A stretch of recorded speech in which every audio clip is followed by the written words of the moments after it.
हमारा आज के सम्मेलन का अध्यक्ष मंडल, मैंने बंद कर दिया इसको, ठीक।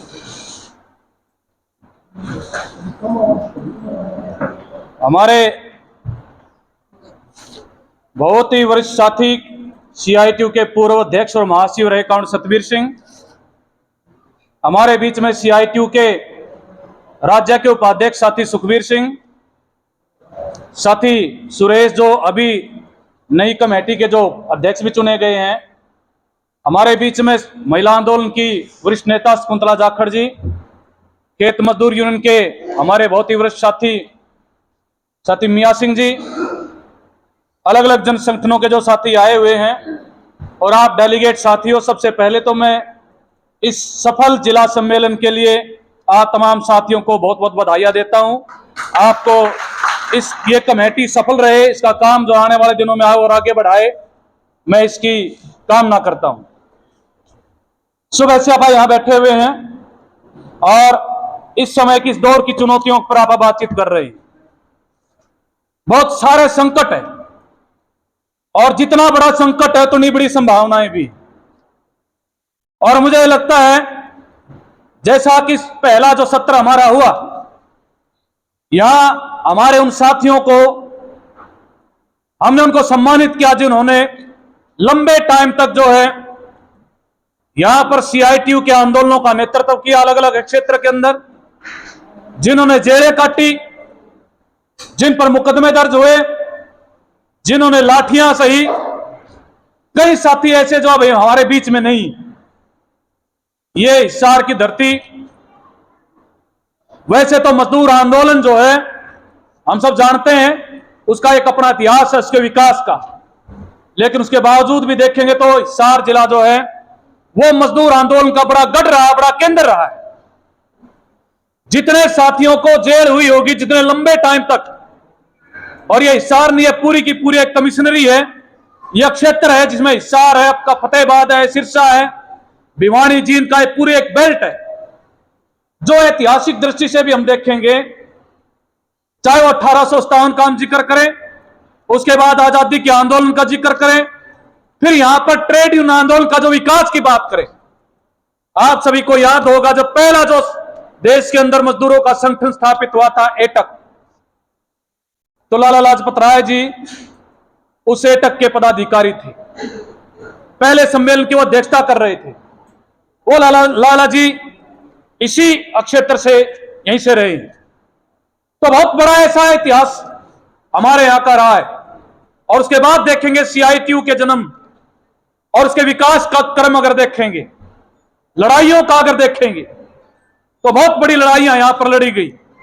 और हम याद कर रहे हैं कौन प्रति सिंह को भी, कौन प्रभात सिंह को भी, और भी कई साथी जो इस लिस्ट में शामिल हैं, जो हमारे बीच में नहीं, जिन्होंने एक प्रकार से बुनियाद के रूप में काम किया है, जिसकी बुनियाद पर हम आज यहां इस संगठन को आगे बढ़ाने का काम कर रहे हैं।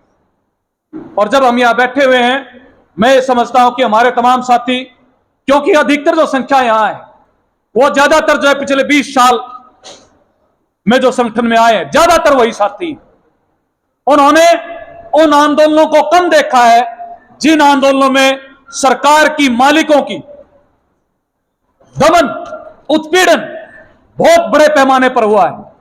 चाहे वो भट्टा मजदूर आंदोलन हो, चाहे वो औद्योगिक श्रमिकों का जो आंदोलन हो, चाहे वो खानक पहाड़ का आंदोलन हो, काफी बड़े जो आंदोलन हुए हैं, ये शायद 15, 18, 20 साल पहले आंदोलन हुए हैं। हम जो साथी यहां पर काम कर रहे हैं, अधिकतर वो साथी हैं जो या तो स्कीम वर्कर्स में हैं, या फिर निर्माण के मजदूर कारीगर हैं, या हमारा ग्रामीण सफाई कर्मचारियों के बीच काम करने वाले साथी हैं, जो पिछले 10-12 साल से यूनियनाइज हुए, संगठित हुए। तो हमें अपने इतिहास को समझते हुए उसके अनुरूप हमें संगठन को विकास करते हुए आगे बढ़ने की जरूरत है। जब हम चुनौतियों की बात कर रहे हैं, हमारे 2 तरह की चुनौती हमारे सामने है। एक चुनौती है इस समय जो शासक वर्ग है, जो दुनिया की, देश की पूंजीपति जो जमात है, जो लुटेरे हैं, वो लुटेरे जो हैं आज कोई कसर नहीं छोड़ना चाहते वो चाहे दुनिया के अलग अलग देशों के अंदर, और जब अपने देश के अंदर हम बात करेंगे, वो कोई ऐसी जगह नहीं छोड़ना चाहते जहां लूट जो है, लूट का कोई अवसर नहीं छोड़ना चाहते। अभी मैं पिछले दिनों एक बड़ा सेंटर खुला अडानी का। अडानी का बड़ा नाम है, अडानी के जो एयरपोर्ट है, अडानी की जो है आप बड़ी बड़ी कंपनियां हैं, तेल क्षेत्र के अंदर, कोल क्षेत्र के अंदर, बिजली का कितने बड़े बड़े प्रोजेक्ट हैं। लेकिन अभी कुछ दिन पहले बड़ा नजर में आया, साल भर पहले स्टार्ट हुआ है, पानीपत से और गोहाना के बीच में बहुत बड़ा प्लांट लगा है। वो प्लांट में पूछा ये क्या बनता है यहां, वहां पर जो है चावल, आटा, तेल, दाल और ये आपका चने से जो बनता है बेसन। आप देखो वो अडानी जो है वो ईरान के अंदर जाके एक बंदरगाह भी बना रहा है, और वही अडानी जो है आपकी लोकल मार्केट के अंदर ये जो खुदरा जो व्यापारी हैं, जो छोटे छोटे दुकान में जो अपने आटा चक्की लगा के जो दाल बेचने का काम, जो चावल बेचने का इस तरह काम करते हैं, वहां भी अडानी बड़ी बड़ी कंपनियां हैं। अब जो पूरा का पूरा ऐसा आप देखेंगे सारा का सारा सिस्टम, जहां हम पहले कहते थे कि तो लूट जो है फैक्ट्रियों के अंदर होती है, बड़ी पूंजी के अंदर होती है, अब ये लूट जो है वो एक प्रकार से हमारे जो है जो छोटे जो कारोबारी हैं, बहुत छोटा जो क्षेत्र है, यहां तक कि निर्माण का क्षेत्र है, उसके अंदर भी वो काबिज होना चाहते हैं। पूंजी का केंद्रीयकरण चल रहा है, तमाम बाधाओं को खत्म किया जा रहा है, और ये सारा जो है इस बात पे हो रहा है कि हमें जो है एक ऐसी व्यवस्था कायम करनी है जहां पर लूट में कोई किसी प्रकार की बाधा ना हो।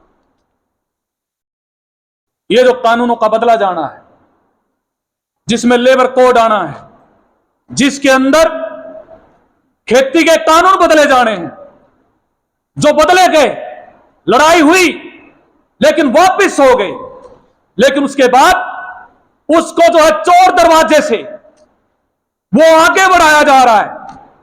4 लेबर कोड, एक तो बड़ी एक खुशी की बात है, और खुशी मैं इस रूप में कह रहा हूं कि 2020 में लेबर कोड पारित हुए थे, आज 25 में अब बैठे हुए हैं। सितंबर 2020 के अंदर लेबर कोड पारित हुए थे, केंद्र की सरकार उसको लागू नहीं कर पा रही है, और अभी जो 9 जुलाई की जो हड़ताल हुई है, वो 9 जुलाई की हड़ताल अपने आप में पिछली कई हड़तालों से बहुत ही ज्यादा ऐतिहासिक थी, और आखिरकार सरकार को अभी भी लेबर कोड जो है उनको लागू करने से पीछे हटना पड़ा, उसको वो रोकना पड़ा। ये हम सब आंदोलन की बदौलत है। एक तरफ तो हम ये कह रहे हैं, लेकिन उसको भी अब कह रहे हैं स्टेट गवर्नमेंट्स को, हम नहीं लागू कर पा रहे तो राज्य सरकारें उसको लागू करें, चाहे वो आपके देख बीजेपी शासित राज्यों की सरकार हो, चाहे वो आपका टीडीपी हो, तेलुगु देशम पार्टी, और यहां तक कि कर्नाटका के अंदर कांग्रेस की सरकार है। आप क्या उम्मीद लगा सकते हैं? कांग्रेस की सरकार, मुख्य विपक्षी पार्टी, वो मुख्य विपक्षी पार्टी के नेतृत्व में वहां की जो कैबिनेट ने फैसला किया कि मजदूरों के काम के घंटे 8 से बढ़ा के 12 किए जाएंगे। यह करैक्टर है, यह चरित्र है जो पूंजीवादी पार्टियों का जो चरित्र है। इसलिए बहम में रहने की जरूरत नहीं है। यह सही बात है कि राजनीतिक स्तर पर लड़ाई जो है वो अलग मामला है कि हम जो है इस देश के लोकतंत्र पर, इस जनतंत्र पर, अधिकारों पर जो कुठाराघात हो रहा है, उसके खिलाफ तमाम विपक्ष जो है उसका एक होना बहुत जरूरी है। लेकिन जहां तक मजदूरों के संदर्भ में देखेंगे तो आज जो है छोड़ के लाल झंडे की पार्टियों को कोई संसद के अंदर, कोई विधानसभा के अंदर आज बोलने वाला नहीं है मजदूरों के पक्ष में। केवल वही एक ताकत है जो दिखाई देती है, जो बोलते हैं, जो काम करते हैं। तो ये जो लूट का जो तंत्र जो चल रहा है, ये जो वैसे नहीं बात हो रही है, हम सब पढ़ रहे हैं, ये जो अखबार में आता है ट्रंप ने 25% टैक्स लगा दिया, ट्रंप ने 50% टैक्स बढ़ा दिया, ट्रंप कह रहा है कि रूस से तेल मत खरीदो, ट्रंप कह रहा है कि हमारे जो कृषि उत्पादों के लिए आप सब कुछ खोल दो। ये सारा मामला आपस में जुड़ा हुआ है। आज जो अमेरिका जो फैसला ले रहा है, उस फैसले का प्रभाव अगर आप समझते हैं कि हमारे ऊपर नहीं पड़ेगा, एक निर्माण का कारीगर मजदूर, उसका क्या लेना देना ट्रंप से? कोई आंगनवाड़ी किया, हमारी वर्कर हेल्पर ये समझती कि मेरा क्या लेना देना है? कोई आशा वर्कर समझे, आपका लेना देना है, आपका लेना देना इस रूप में है। अगर रूस के साथ जो सस्ता तेल हमारे देश में नहीं आएगा, अमेरिका की शर्तों पर अगर अमेरिका का तेल खरीदा जाएगा, तो आज पेट्रोल के रेट जो 96 रुपए हैं, वो जो है 150 रुपए से ऊपर जाएंगे। इसका सीधा सा अर्थ है। आज जो पावर सेक्टर के को जो बेचा जा रहा है, और समीर ने बोला, हम जो साथी यहां बैठे हुए हैं, हमारे लिए बहुत जरूरी है हमारी तनख्वाह बढ़े, हम पक्के हों, हमारे जो है निर्माण मजदूरों का जो बोर्ड है उसमें रजिस्ट्रेशन हो, उसके तहत सुविधाएं मिलनी चाहिए। ये सारे मसले हैं। लेकिन जो है हमारे नागरिक जो मसले हैं, बिजली का रेट जब बढ़ेगा, उसका बिल आज जो 500, 700, 1000 रुपए आता है, अगर वही रेट अगर प्राइवेट कंपनियों को चला गया, वही बिजली का बिल अब 2 महीने में नहीं 1 महीने में आएगा। और उसका रेट जो है अगर आपको 10,000, 8,000 रुपये आपका बिल आएगा, तो आपका असर पड़ेगा कि नहीं पड़ेगा? क्या उसके साथ हमारा संबंध नहीं है? आज हमारी खेती के अंदर संकट आएगा, क्या उसका असर हमारे ऊपर नहीं है? ये तमाम चीजें आपस में जुड़ी हुई है, इनको हमें समझने की जरूरत है। और चुनौती से भी बड़ी है ये आर्थिक आधार पर जो लूट का तंत्र चल रहा है।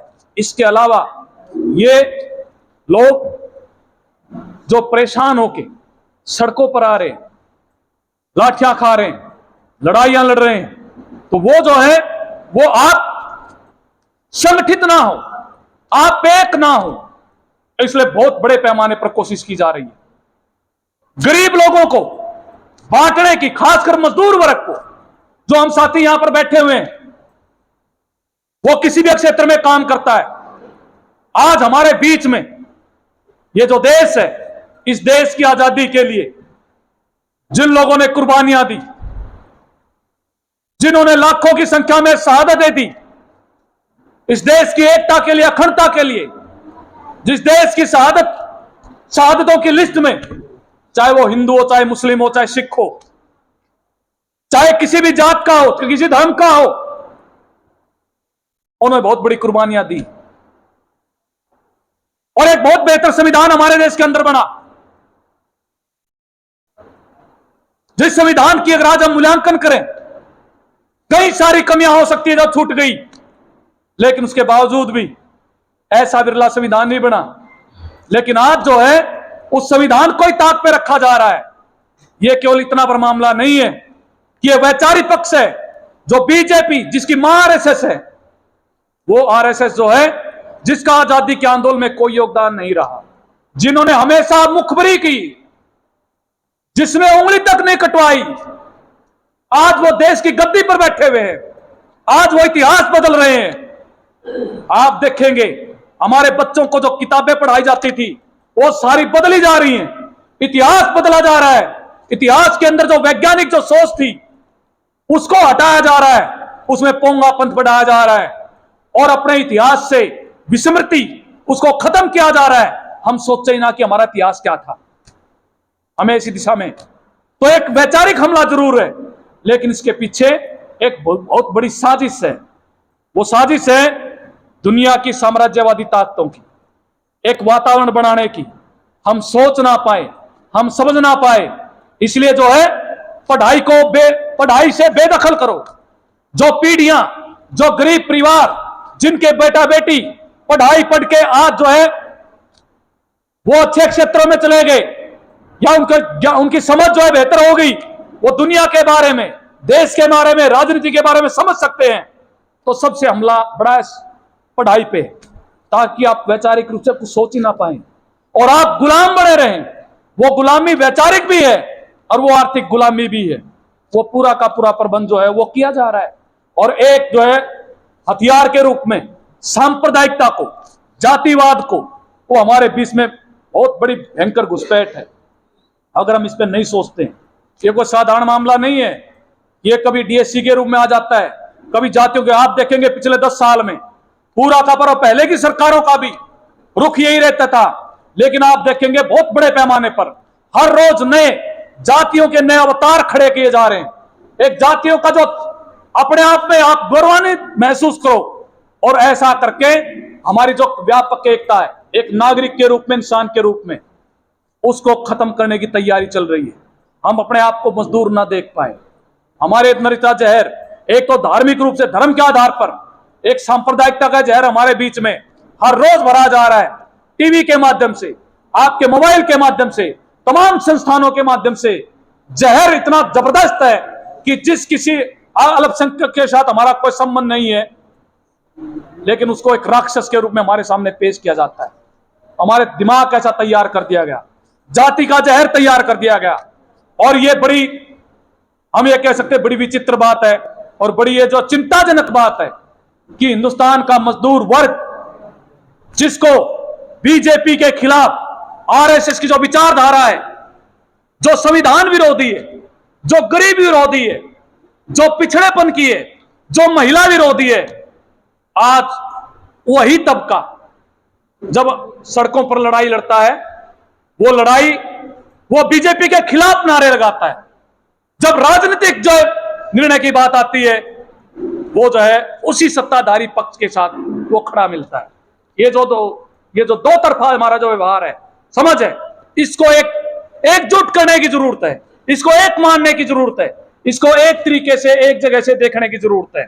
हमारी हर रोज की जो मांग है, आज हमारी आशा वर्कर कितनी बड़ी लंबी लड़ाई लड़ी, 72 दिन की लड़ाई, हमारी आंगनवाड़ी 4 महीने की लड़ाई, हमारे ग्रामीण स्थायी कर्मचारी यहां बैठे हुए, क्या 52 दिन की जो लड़ाई पहली बार लड़े, इतनी लंबी लड़ाई। क्या हमारे निर्माण के मजदूर, क्या हमारी मिड डे मील वर्कर, तमाम कैटेगरी, कोई कैटेगरी ऐसी नहीं जिसने कोई कसर छोड़ी हो लड़ाई के मैदान में। लेकिन हर रोज की जो मांग है, आपका वेतन का 500 रुपए भी बढ़ना, आपकी कोई छोटी से छोटी मांग, उसका संबंध वो सरकार की नीतियों के साथ है, और नीतियों का संबंध राजनीति के साथ है। जब तक इसको हम जोड़ेंगे नहीं, तब तक हम आगे नहीं बढ़ सकते।